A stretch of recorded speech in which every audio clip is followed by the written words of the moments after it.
You are listening to the Courageously Unconventional podcast. If you want to change your life and start living on your own terms, you're in the right place. I'm your host, Lynn Grogan. I'm a certified life coach, and I want to help you take action toward creating your own unconventional life. Each week, I'll share inspiring and unconventional stories from those who have gone before you, as well as actionable steps you can take to start your own unconventional path today. Let's go!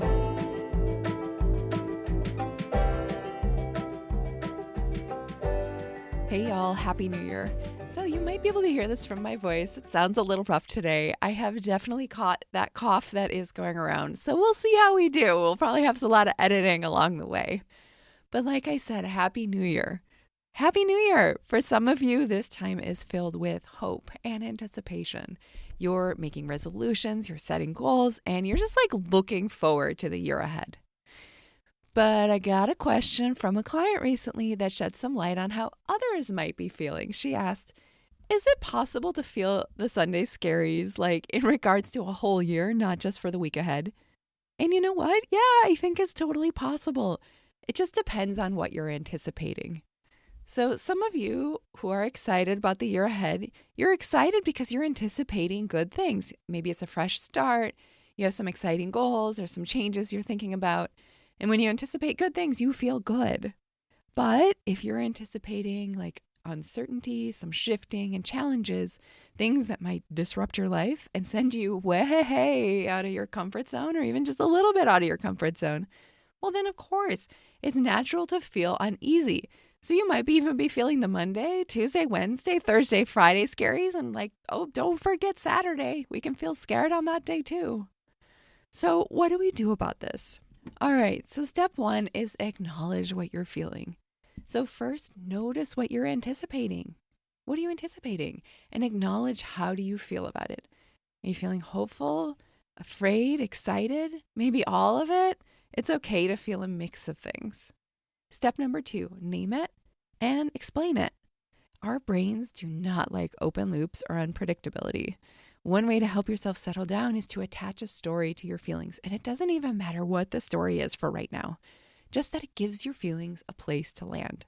So for example, you might say something like, all right, well, I'm feeling afraid because I'm thinking about going for that promotion, or excited because I'm planning that big solo trip overseas, or I'm unsettled and I just don't know why. Sometimes just even naming your feelings, giving it a name and giving it a little bit of context can help you feel calmer. Step number three, ask yourself, does this make sense? Is it helpful? After naming your feelings, check in about the story that you're putting around them. Does the story make sense? Is it helpful? Sometimes the answer is yes. It makes sense to feel afraid about the big change or lots of little changes that are coming up. And other times you might realize your feelings are more of a blanket anxiety that doesn't have a specific cause. That's okay too. Step number four, create space for your feelings. Whatever you're feeling, don't try to just explain it away and kind of shove it away into a little box. Instead, create space to sit with your emotions and just be with them for a little bit. This might look different for everyone.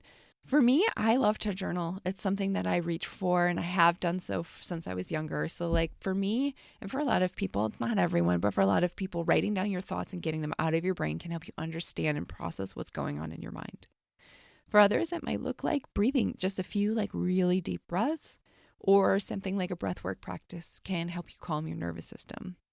Or you might try something like movement, like a quick walk outside can help remind your body that you're safe, at least in this moment.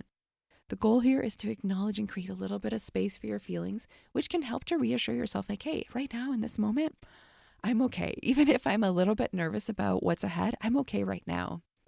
So even if scary or exciting things are coming up, you're safe in this moment.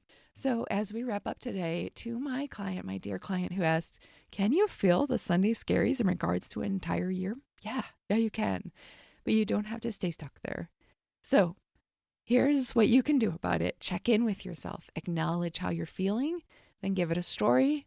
Then ask, hey, does this make sense? Or, is it helpful? And if it's not, you can always play with different stories or different ways or different perspective on it.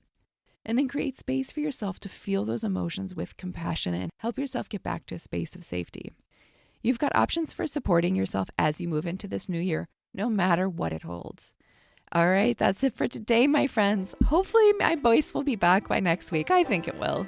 So take care, and I will talk to you soon.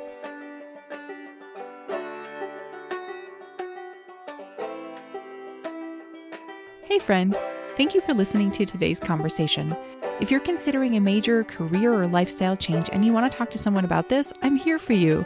You can learn how to work with me one-on-one on my website, which is lynngrogan.com, and I also have details in the show notes. See you next time.